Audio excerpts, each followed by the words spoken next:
सिद्धि की शादी के बाद वो ससुराल चली जाती है। पीछे रह जाती है भाभी रानी।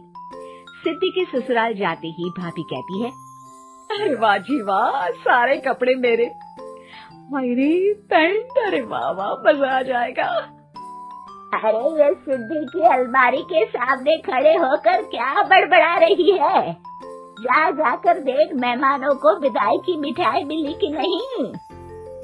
अब हाँ हाँ माँ जी, क्यों नहीं, लेकिन पहले कपड़े तो बदल लूं। अब रानी आ जाती है सिद्धि के उन कपड़ों में जो वो ससुराल जाने से पहले घर छोड़ जाती है। अरे रानी, कुछ दिन रुक जाती। ये तो तुमने पिछला को मैंने भी दिया था, बड़ा ही फबता था उस पर।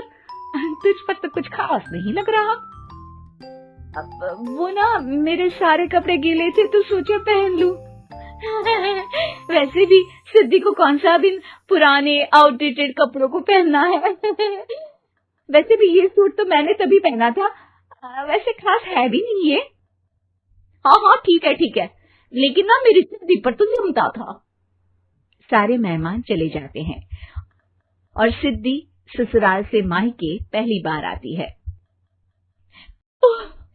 अपना घर, अपना कमरा, अपनी अलमारी।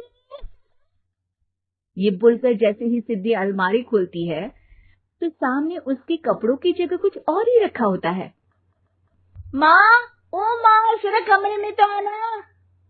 सास और रानी वहां पहुंच जाते हैं। रानी ने पहनी होती है सिद्धि की जींस और टी शर्ट। अरे भाभी, ये क्या? ये तो मेरी बड़ी ही महंगी टी शर्ट है, इसे आपने घर में क्यों पहनी है? अरे बहुत मिलती है दीदी ये चौक की मार्केट में, 150 में। ओ भाभी प्लीज, ये एरोपोस्टल है, 2000 की एक टी शर्ट। ओहो, 2000 में तो दीदी 4 साड़ी आ जाए। अब क्या बोलूं? भाभी, ये मेरी अलमारी में छोटू के कपड़े, तो मेरे कपड़े कहाँ हैं? अलमारी में? अब दीदी आपको कौन से पुराने कपड़े पहनने थे? माना भाभी, लेकिन मैं जब घर आती तो यही सब पहनती ना। अरे तुम तो बड़ी कंजूस हो दीदी। खैर, वक्त आता है जब सिद्धि ससुराल के लिए रवाना हो रही होती है। अरे रानी, अंदर से सिद्धि का गिफ्ट ले आ।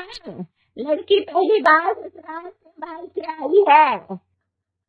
रानी अंदर जाती है और एक सिंपल सी साड़ी लेकर बाहर आ जाती है। ये लीजिए माँ जी। सास बेटी को गिफ्ट देकर ससुराल भेजती है। अगले दिन रानी एक सुंदर सी साड़ी पहनकर सामने आती है। अरे रानी, ये तो वो साड़ी है जो मैंने सिद्धि को देने के लिए दी थी जब वो ससुराल ले जाती, लेकिन ये तूने कैसे पहन ली? अरे माँ जी, ये साड़ी तो मुझे बहुत पहले से ही पसंद थी, लेकिन चिंता न करिए, मैंने सिद्धि के लिए भी अच्छी सी साड़ी दी है। हाँ। तभी सिद्धि का फोन आता है। क्या माँ, कुछ अच्छा तो दिया होता ससुराल ले जाने के लिए। अरे पहले दिखा दिया होता। ये चमकते हुए पैकेट में नौकरानी वाली साड़ी मत दिया करो माँ। बेटे, वो तेरी भाभी ने ना गलती से उससे पैकेट बदल गया। मैं कल ही तेरे भाई के हाथ से तेरा वाला पैकेट भेज दूंगी। अरे रहने दो माँ, आई एम श्योर भाभी ने अभी वही साड़ी पहनी होगी जो तुमने मेरे लिए रखी थी। तुम तो समझ नहीं पाई उनको। खैर छोड़ो, मैं ज्यादा बोलती अच्छी नहीं लगती, रहने दो। आपको उन्हीं के साथ रहना है, फिर बात करेंगे। सास को रानी पर गुस्सा आ जाता है। वो उसके कमरे में जाती है जहाँ वो शादी का एल्बम देख रही होती है। रानी, मार्केट जाकर एक ऐसी ही साड़ी लेकर कल प्रतीक जाकर सिद्धि के घर दे आएगा। अरे क्यों माँ जी, कितनी साड़ी देनी है दीदी को? यहाँ कोई सेल लगी है क्या?